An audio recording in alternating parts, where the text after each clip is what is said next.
Welcome to the Duke Basketball Museum. I'm Debbie Antonelli. For the past 4 decades, Duke has been an elite basketball program, somewhat defined by just one letter.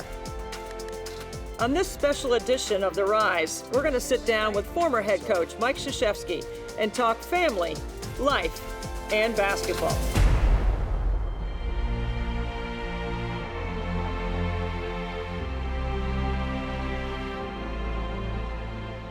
The thing about a coach, you don't do it. The group you coach does it. Just like that, Duke pushes the lead back up to 6. I get chills thinking about it because that's what I've loved the most.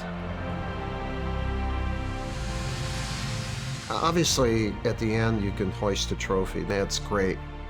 But when it's actually happening and Hurley hits a 3, Leitner does this, Grant Hill does that. Grant Hill, showtime.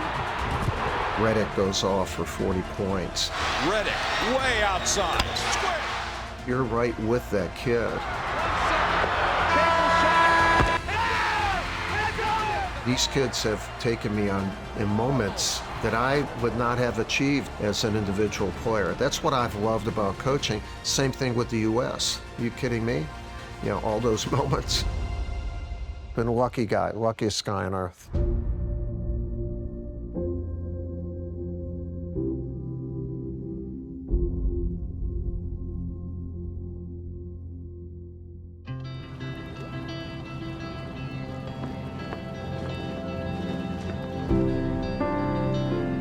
When I say I grew up in the inner city of Chicago, sometimes people say, oh, you think you're a tough guy, or were you in a gang or whatever? And no, there were different communities. We lived in more of a Polish community, right in the inner city, and everyone took care of one another. Can you imagine today, like a kid who's 8 years old, walks out his front door, walks a block and a half to the playground, and plays with his buddies without any parents? I mean, it was a different world. Same thing with going to grade school. You've referenced the Columbos as my guys, right? Yeah. These are my guys. How have you been able to maintain those friendships all this time? The friendships were solidified on a daily basis, every day, even at night when we'd get together and we'd make up games. And again, there was no parental involvement at all. It was so pure. And then we always pulled for each other. I've had the most public success. I haven't been the only one who's been successful, but that public success, they feel it's theirs too, and it is. My best buddy Mo, we've been friends since we were 6 years old, and I can't think of anybody outside my own family that I'm closer to than Dennis Malinsky, Mo. It's kind of amazing to have friends for almost 7 decades. Right. One of the things that your friend Mo always says is that you were the leader from the beginning. On the playground, every activity you guys did. Do you remember being a leader back then? Yeah, I don't know if you thought of it being a leader, but as we're standing around, I hated standing around, so I'd say, we're gonna do this, or what do you wanna do? But I always wanted activity, but it's not like we're gonna wait, and I was called Mick then. We're going to wait till Mick comes. That they did things on their own. But if I was there, usually I would kind of get my way. Coach, you had a very successful high school career, so you had options. You could have gone and played at places in the Midwest, but you chose West Point. Why? I was the leading scorer in the Catholic League for 2 years and an all-state player, and probably would have gone to either Creighton probably, maybe Wisconsin. And Coach Knight came in, he was recruiting another kid in our league, and the coach of that team, Gene Sullivan, said, the best player is at Weber, Krzyzewski. And my mom never went to high school. My dad went to 2 years of high school. Their parents came from Krakow, Poland. So for West Point to come into our home was unbelievable, but not for me. I didn't want to go to West Point. And I actually, after a while, told Coach Knight no, And then for a couple of weeks, my family, my mom and dad, they were harassing me. They were putting pressure on me. And I said, okay, I'll go. And I was able to go at the last minute. And I call it the best decision I never made, because none of this would have happened without that. And the fact is, I trusted my parents, and my parents, they told me what they thought would be best. And God bless them, man, for doing that. Was it scary to go to West Point? It wasn't scary to go there. It was scary being there. It was a complete culture shock, because in my community, you're a little bit of a golden boy. You are really good in academics, you're good in sports, but you're only good in the things you're good at. You don't try other things. And all of a sudden at West Point, swimming, putting up a tent, marching, getting yelled at. I wanted to quit dozens and dozens of times, but thank goodness I did not. And part of it was my commitment to my family. It wasn't just my commitment to me. And I know my mom took a number of really emotional phone calls from me and gave me the backing. And Debbie, that's why I tell guys all along, you're not going to do it alone. Nobody does it alone. But find good people around that will tell you the truth and push you and have your back.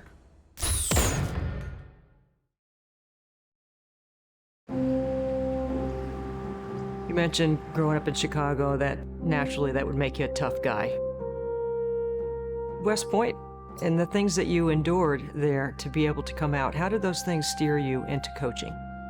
Yeah, well, I wanted to be a coach since I was 16. Because of my coach and one of my teachers, Father Rogue. And I wanted to be a teacher and a high school coach. Good. So I went to West Point. West Point's the best leadership school in the world.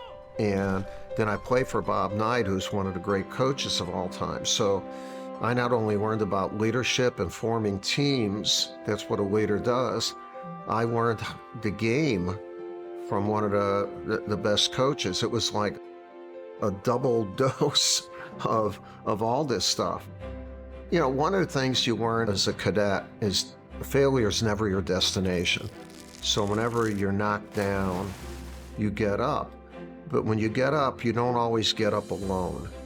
And so it prompts you to form teams or get help in order to accomplish a mission. The ultimate thing is to win or accomplish your mission, and that's, it's a school that was set up to do that. 4 years as a player, and then you worked with Coach Knight, and then you're in charge for 5 years at West Point. Then this guy from the South named Tom Butters in Durham, North Carolina, calls you and says, "We want you at Duke." Why Duke? Well, he didn't say he wanted me right away. I had 3 interviews over about a 3-week period. I had an interview in West Lafayette, Indiana, Lexington, Kentucky, and at Duke. And while that was going on, I was offered the Iowa State job. But I wanted to go for it, and I hit it off with Tom. First of all, it's K-R-Z-Y-Z-E-W-S-K-I. I was struck by him. In every way that I tried to measure him, he was precisely what I was looking for. Tom Butters believed in me all the time, but really believed in me 3 times. To hire me. In the end, Duke wound up on top. Not to fire me. Been a long night for Mike Krzyzewski. And then to stick with me in the mid-90s when I was going through a lot of physical and mental problems. Coach, I've heard some leaders say, what is delayed is not denied. In the early times, you're talking about Tom Butters, supporting you when things weren't going as great with fans or with media. And then all of a sudden, you turn the corner in 1986. You win the ACC tournament title after having some tough losses early. The Blue Devils, under Mike Krzyzewski, have taken Now you're on the national stage. What was that like for you when you had struggled so much to be able to build it, and then all of a sudden you feel like you're validated? Yeah, well, it was a long process, and especially because guys weren't going early. You know, Ralph Sampson was there for 4 years. Jordan was there for 3. It's unbelievable. And it was as good as it could be. Michael Jordan, nothing but net. We changed what we did in recruiting from my first full year to the second full year. We recruited too many guys, and we didn't get the key guys we wanted. And so we said, we're not going to recruit a lot of guys. We're going to pinpoint guys. And we had the best recruiting class in the country. 2-on-1 for Duke. Dawkins. Oh, yes. Henderson wants the shot, fills it up from 16. Very nice work, leans into him. And that class as freshmen only won 11 games. And their senior year, they won 37 games, which was the most ever at that point. We lost in the national title game.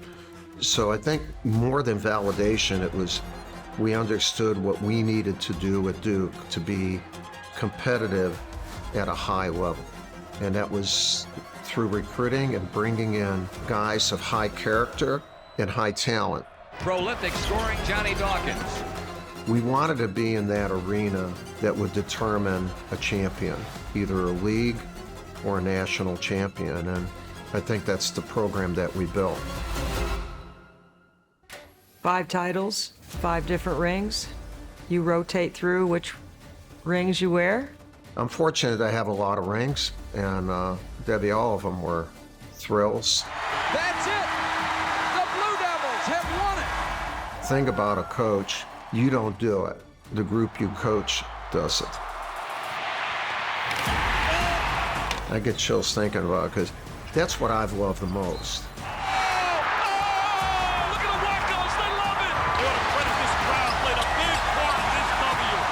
Obviously, at the end, you can hoist a trophy. That's cool. I mean, it's great. But when it's actually happening and Hurley hits a 3, Hurley outside. Leitner does this, Grant Hill does that, Showtime! Reddick goes off for 40 points. Reddick, way outside. Square. You know, come on, man. You know, like, you're right with that kid. These kids have taken me on moments that I would not have achieved as an individual player. Parker delivers. Tatum will attack and score. No one's going to win all the time, but we're right in the hunt all the time. Dockery at the buzzer. Rivers on his own. Yes, at the buzzer. The Blue Devils win 85-84. That's what I've loved about coaching. Same thing with the U.S. You kidding me? You know, all those moments. I mean, the competitive juices haven't seemed to die down at all, Coach, when you start going back. No, you know, look, I'd still be able to coach. I'm 75, and time is a big thing for me. You might ask, why are you doing this? The reason we're doing this is because Mickey and I have decided the journey's going to be over in a year. And then we'll be a part of Duke's continuing journey for as long as we're around. In order to do what you love, you'd have to do some things that you don't love or you don't like as much. And there were enough of those things around where I didn't want to spend that time anymore. And so we came up with a great succession plan, and we got a great guy who's ready. He's going to be an unbelievable coach in John Shire. The Blue Devils are going to beat the Tar Heels. I feel that we left the program the right way.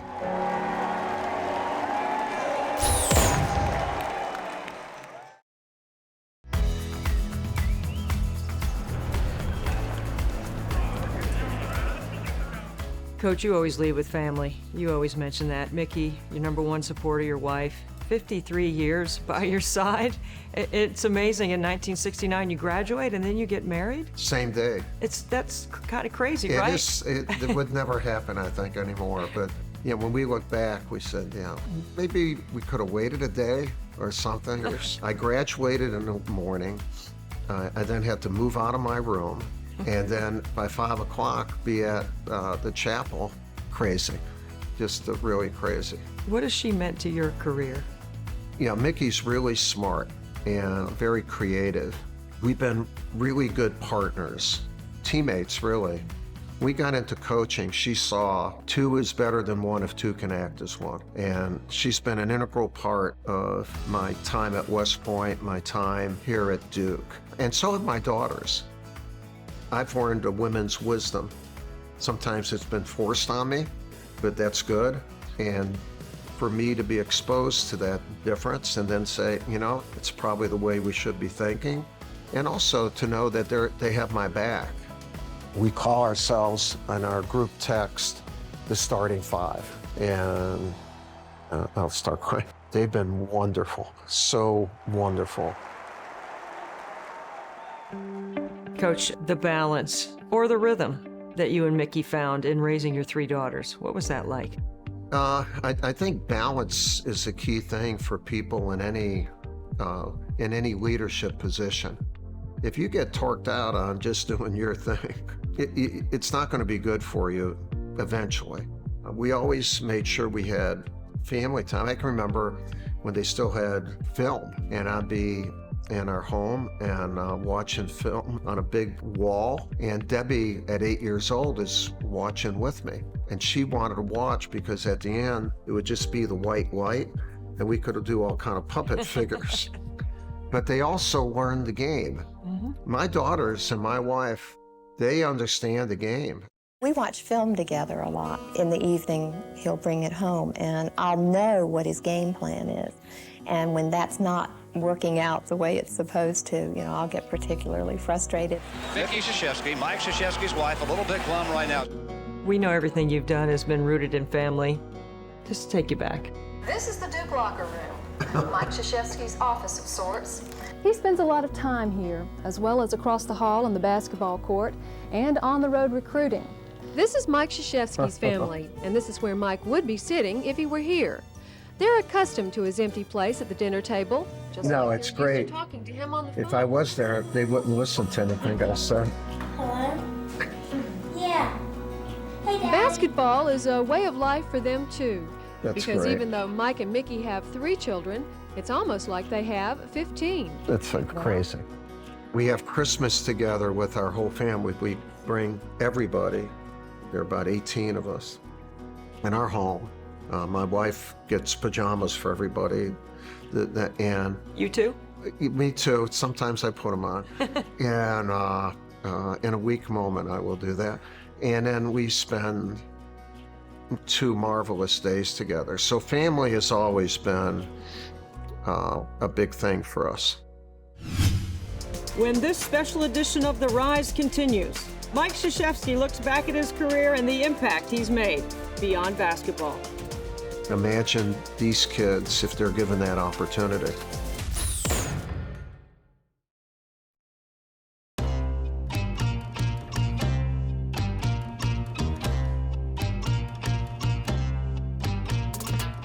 This is amazing. It's like a museum in here. It's a good museum, and you know, I'm like a big picture guy. That hopefully that means I have some vision, but each of the pictures then, when you look at them, they tell a story.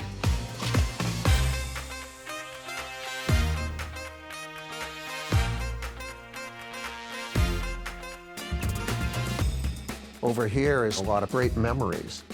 Dean Smith and Roy, Coach Wooden. You know, there's always somebody who did something before you, and there'll always be someone who'll do something after you. And so you just hope that while you're doing it, you can do it at a high level. This is the first thing when I walked in your office that I saw, and it was hugs. It's very emotional. Yeah, and you know what it has too? It has our value system around it. Respect, courage, integrity. I'll put a picture of a youngster that you call, you know, who's fighting cancer. I've been so fortunate that the platform that we have is able to reach out to a number of people. Even though people think we're helping them, they help us by giving us the opportunity to do it. Coach, you do a lot for many people off the court. Duke Children's Hospital, the Jimmy V Cancer Research Foundation, and then the Emily K. Center. Why did you choose that cause, and why put your mom's name on it? My mom's been as important a person in my life as anyone. She never went to high school, but she believed in education. Only 1 in 5 low-income kids get a chance to go to college. It's the most untapped resource in our country today, because you can look in every community and find low-income kids that are talented, and it's talent that is not developed. Imagine these kids if they're given that opportunity. You mentioned service earlier. I know it's a high priority for you personally and professionally. Why is service such an important lesson to teach? Basically, service, Debbie, is not being a one-way person. A one-way person just takes, expects to be given. A two-way person gives and receives. If we have a society where we're two-way, we'd be a lot better off. So service is important because it gets you outside of your own stuff. And people are reluctant a lot of times to do that. When you look back at 40 years here at Duke, what is the most fulfilling part for you? I love Duke. I believe in Duke. I think we've been an integral part of its growth, and we want to make sure that we continue to be, because if you're not growing, you're going in the other direction. And so I love that about Duke. I think we've continued to get better. Coach, thank you so much. This has been such an honor to spend this time with you. I'm so grateful, and I learned a lot. First of all, it's K-R-Z-Y-Z-E-W-S-K-I. That's it! The Blue Devils have won it! I appreciate you doing this, because one thing I found, Debbie, if you say you learned a lot, I will tell you the same thing because of the topics you bring up, and you forget about a lot of those things. The Duke Blue Devils have earned a date in the finals. Brought back so many terrific memories.